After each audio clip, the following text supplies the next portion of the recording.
Man Overboard. I'm Jason Horton. I'm Rebecca Lieb. And this is Ghost Town.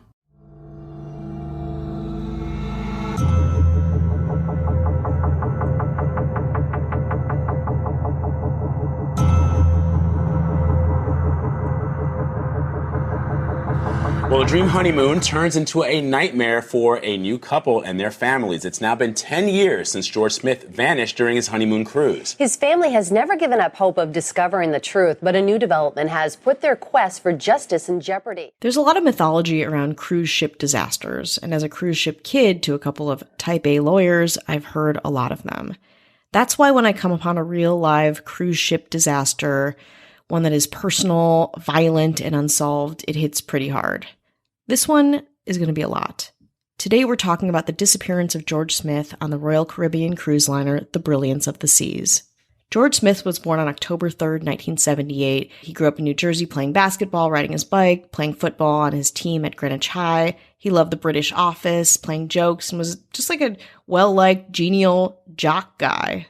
In high school and later at Babson College, where he studied computer science, business, and was active at his fraternity, Tau Kappa Epsilon. Says a college friend, he was a sweet guy, not too chatty. He wasn't the center of attention at a bar, but he was well-liked by everybody. Like every college student, he partied pretty hard, but we all did. After graduation, George took a job with a computer firm in Stamford, Connecticut, but surprised everyone when he quit his job in 2003 to come to work at Coscob Liquor, the family-owned liquor store in his hometown. But right before this happened, George met Jennifer Hagel. He and some friends rented a summer house in Newport, Rhode Island, and when his shower broke down, he began using the bathroom of an upstairs apartment where Jennifer's brother, Johnny, lived. George was very quiet about his relationships, at least with us, but suddenly we started hearing the name Jennifer a lot, says George's sister, Bree. My brother was a serial monogamist, but he and Jennifer seemed to get quite serious quite fast. Jennifer grew up in the nearby town of Cromwell, where her father ran a construction business and her mom worked in real estate. When they met, Jennifer was working towards a master's degree at Roger Williams University. Like his sisters called, the two got engaged and were married on June 25, 2005, at a waterside inn in Newport. They danced their first dance to Van Morrison's Into the Mystic. The next day, running late for a limo that would take them home and then to the airport, the newlyweds hurried off to their honeymoon, a 2-week Mediterranean cruise. They flew to Barcelona on June 29th and boarded the Brilliance of the Seas, one of the largest of Royal Caribbean's 19 ships. The ship is manned by about 850 Royal Caribbean employees and can house as many as 2,500 guests. It has everything: pool, entertainment, casino, a spa, a full-service medical facility staffed by doctors and nurses, everything. The Smiths unpacked their things in the stateroom of 9062. The first few days, they had a blast. Photographs show them embracing by the pool, just being newlyweds on vacation. On the second night, after many of the passengers had spent the day in Villefranche-sur-Mer, France, the noise of partying from the Smiths' room kept their neighbor, a man named Cletus Hyman, awake until almost 3:30 a.m. Something you should also know, Hyman is chief of police in Redlands and worked in law enforcement for 31 years. The next morning, Hyman walked by the guest relations desk and complained. On the third day, Friday, the ship docked in Italy, where the Smiths shared a car into Florence with a 20-year-old California college student named Josh Askin, who became their friend. Askin, who was traveling with his family, is described as an avid snowboarder, party guy, just wanting to have fun.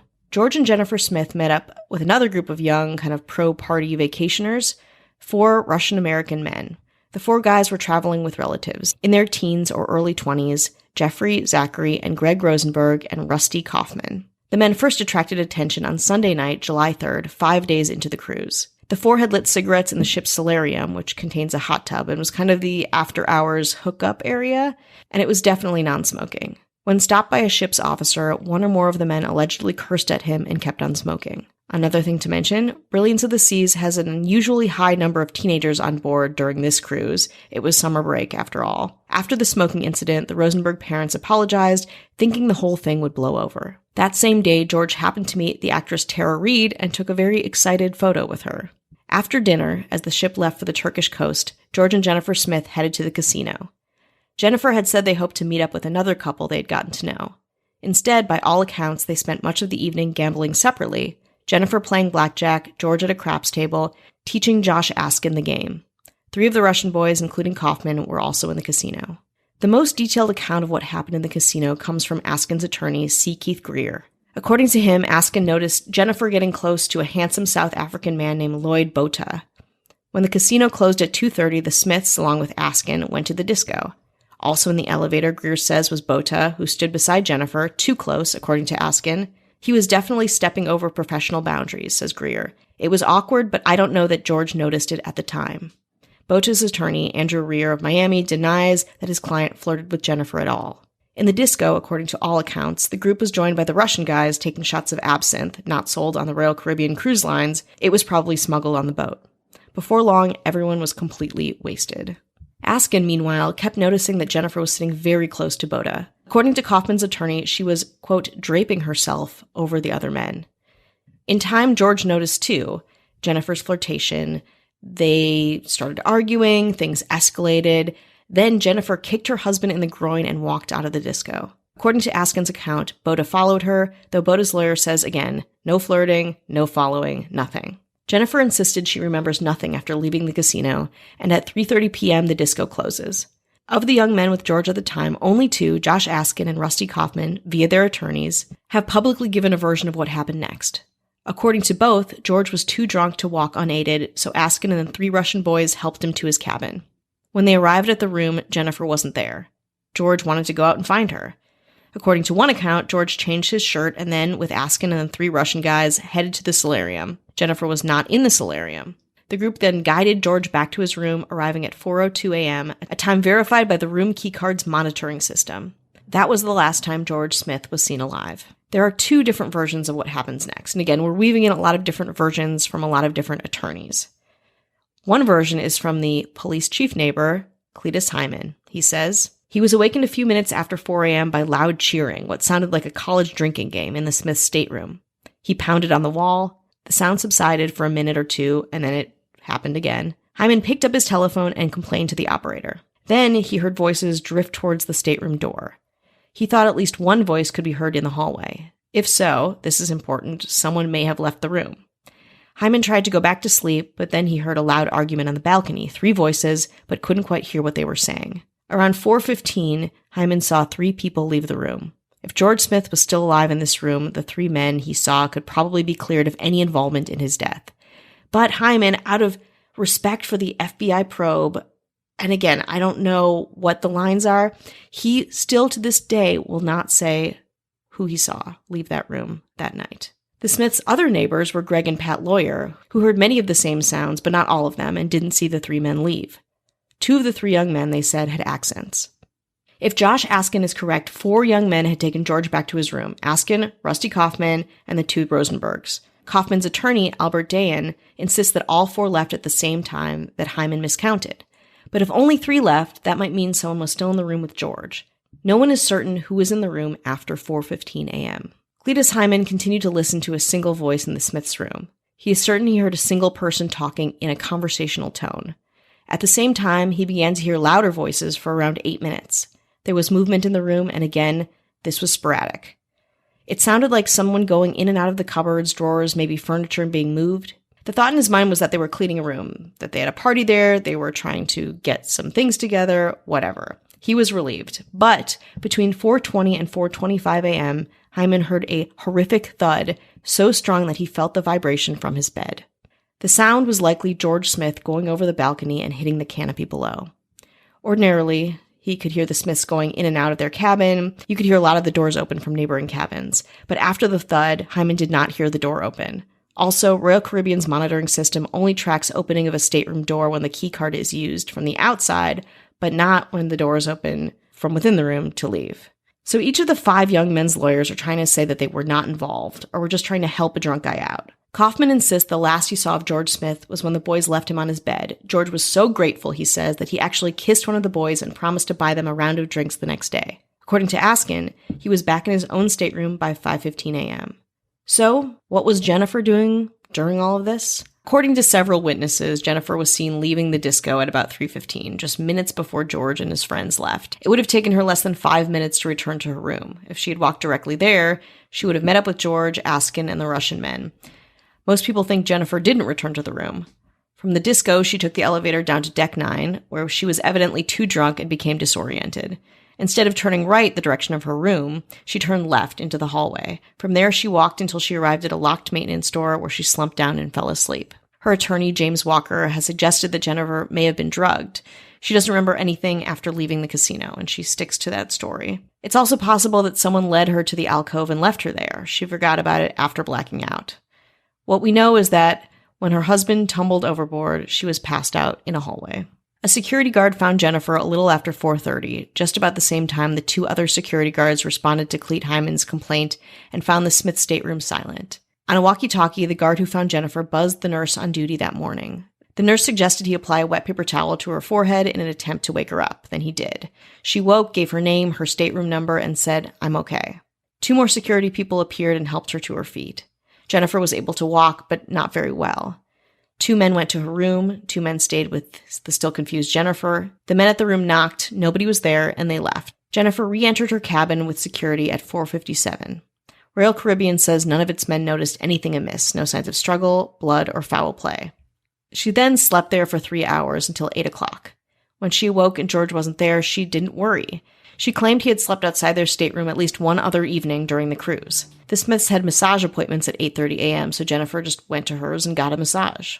About the time Jennifer arrived for her massage, passengers noticed the bloodstain on their white canopy. The ship's intercom paged Mr. and Mrs. Smith. 3 officers went down to meet Jennifer at the spa room. She said she had no idea where her husband was. She assumed, again, he might be sleeping somewhere else aboard the ship, which he had done before. The officers, who refrained from mentioning the bloodstains for fear of alarming her, escorted Jennifer to the nurse's office. A few minutes after the Smiths were paged, Askin approached a ship's officer and volunteered that he had been partying with the Smiths late the previous night.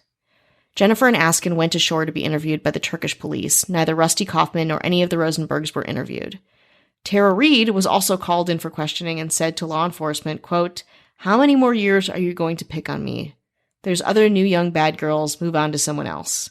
The Turkish police and Royal Caribbean handed investigation materials to the FBI, including the findings of found droplets of blood on the bedsheet and a towel in the stateroom. With permission from the authorities, cruise captain Lakderdis ordered the bloodstains hosed off at 6 that evening and prepared to leave Turkey. Several days later, he filed a report with authorities in the Bahamas, where the ship is chartered, terming George's disappearance a, quote, probable accident. The Smith family attorneys have used this to suggest a Royal Caribbean cover-up. The Royal Caribbean attorney says the captain acted on a premature assumption and calls the report's filing a stupid mistake. That night, Jennifer then boarded a Lufthansa flight for Connecticut. That evening, the Brilliance of the Seas left the Turkish coast and headed back into the Aegean towards Athens. 2 more incidents involving the 4 Russian boys allegedly occurred over the next 48 hours. One evening, Greg Rosenberg had an ID dispute at the disco. Then, while ordering room service, the 4 of them were being belligerent and rude. Parents again were summoned, and they apologized to the cruise staff. On Thursday, July 7th, an elderly passenger had a heart attack and died. Later, a 20-year-old woman arrived at the medical center and asked a nurse about the morning after pill. She admitted that she had been raped and videotaped by Rusty Kaufman and the 3 Rosenberg boys. Rusty Kaufman's attorney claims the sex was consensual and that Askin was also there. News of George Smith's disappearance spread, and on June 29, 2006, it was announced that Royal Caribbean International agreed to pay compensation to Smith's estate. The investigation continued, and in 2012, the Mafia Division of the FBI took on the case. Smith's disappearance had led to a wider interest in cruise ship reform also, so that's a good thing that happened from all of this. In 2013, the Cruise Lines International Association introduced a passenger bill of rights. The same year, Smith's parents backed a bill called the Cruise Ship Passenger Protection Act. The bill would allow for greater transparency when crimes are committed on cruise ships and more federal government protection of passenger rights. Jennifer remarried in 2009 and was criticized, particularly by Smith's family, for her conduct on the night of his disappearance. She believes it was an accident caused by her late husband's intoxication, though some think it was the mob, a robbery gone bad, or a drunken mistake. As soon as you said cruise ship, I knew this was, and I don't want to. I don't want to besmirch another service industry, but I just, I've been on a cruise ship once, and, a lot of things can go wrong.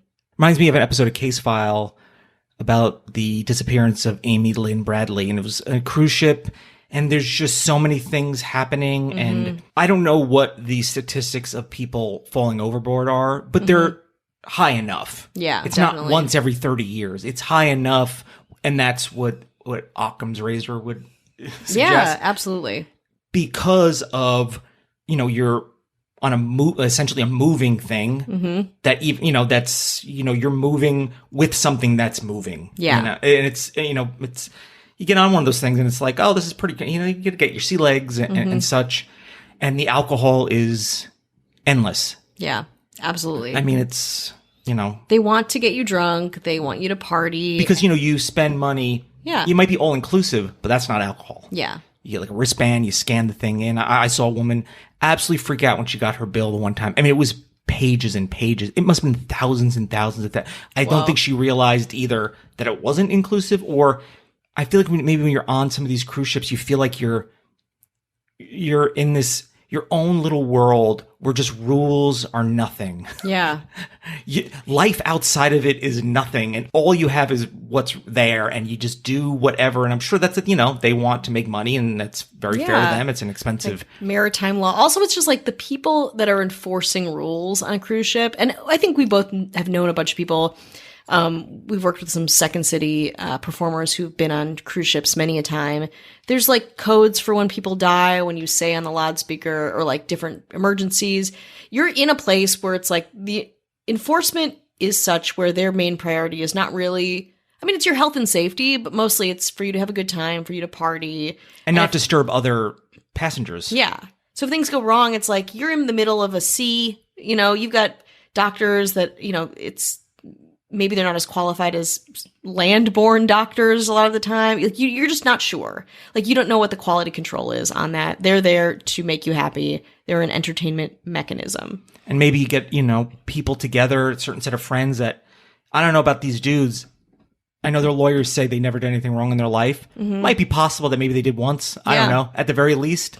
But you get together and you think like it's like Las Vegas, or, there's no rules. You can do whatever you want. And when you put all those things together, anyone you come across is like, oh, are they part of it? Are they a part of it? And many things can happen. And it sounds like they're on their honeymoon, right? Yeah. I mean, I've never heard a story, not on television or movie, where somebody kicks their new husband in the groin. Balls, I mean, it's a very, not to say that he didn't deserve it. I don't know what the situation was. I'll assume even he did deserve it, but it's like, that's a really odd way to react to on a honeymoon. Yeah. And he already slept outside once. I mean, what's going, Yeah. do they have it didn't sound like and I could be totally wrong.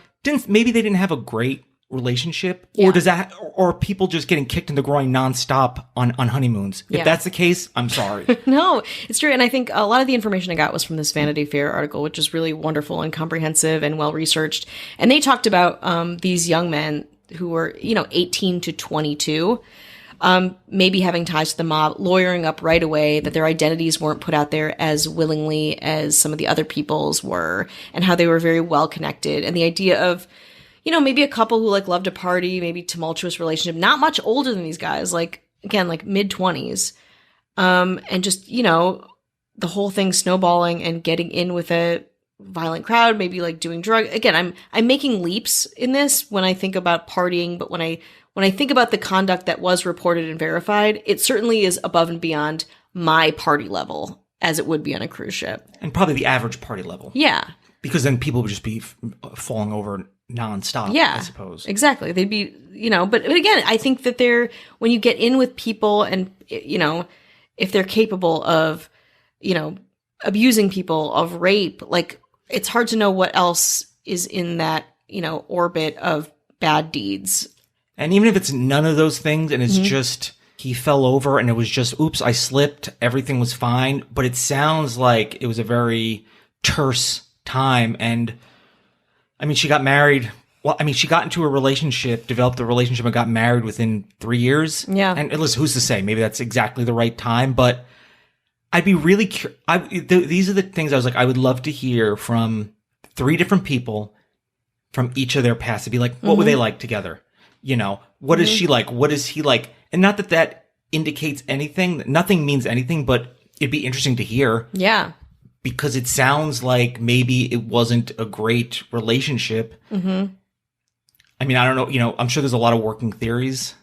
Yeah. But it sounds like it was not I don't know, it just sounds like they went into this in a way that wasn't conducive for a fun, safe environment. And that's even before this happened. Yeah. Yeah. And I think also what I've researched, George Smith's family wants nothing to do with her. I think in a lot of cases, you bond when there's a tragedy and the family kind of takes in the widowee, and they become a part of the family. I think this is the opposite. This is fractured. I think they really blame her for a lot of what happened. And it's really tragic and horrible.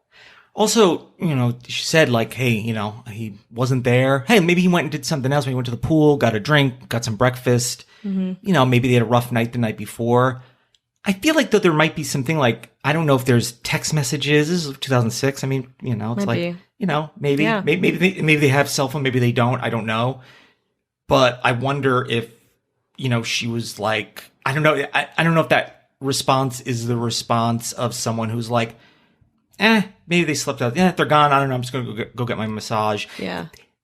He slept outside on the floor before, right? Isn't he slept outside the room once? He slept outside the room, but I don't know if that's on the floor, in someone else's room. That is really red flagging to me. On the honeymoon. On your honeymoon, who sleeps outside of their room? And where would you sleep too? That's what I assumed that they passed out in front of the door and the, whatever. Which might have been the case. If you're partying, but also if you're a couple in international waters with a bunch of strangers, you would stick together. I don't care how hard you're partying. Yeah. You would probably stick together. You have to be there for each other. And I don't think that's should really be disputed. Yeah. I mean, I guess, I don't know how independent you want to be on the thing, but it's you got to look out for each other because, it's I don't know, there's a lot of people and a lot of stuff going on. And, I don't know, it's all the movie Taken. I don't know. It sounds like a lot of it's the movie Taken. And not to say it's always like that, but things happen on cruise ships. They're all the time. All the time. I mean, that's just you'd be hard pressed to find a stretch of time where that doesn't happen. Yeah, absolutely. And I just very curious the fact that she got married. She must have just got out of the thing. She's like, well, time for, I don't know, the next cruise or something like that. And maybe the person she married was like, I don't know. Why don't we just go to Atlantic City or something like that? I mean, as someone who's been on many cruises and come out alive, I will say maybe not the best idea for this couple, clearly. What a buzzkill. God, I don't want to end on that.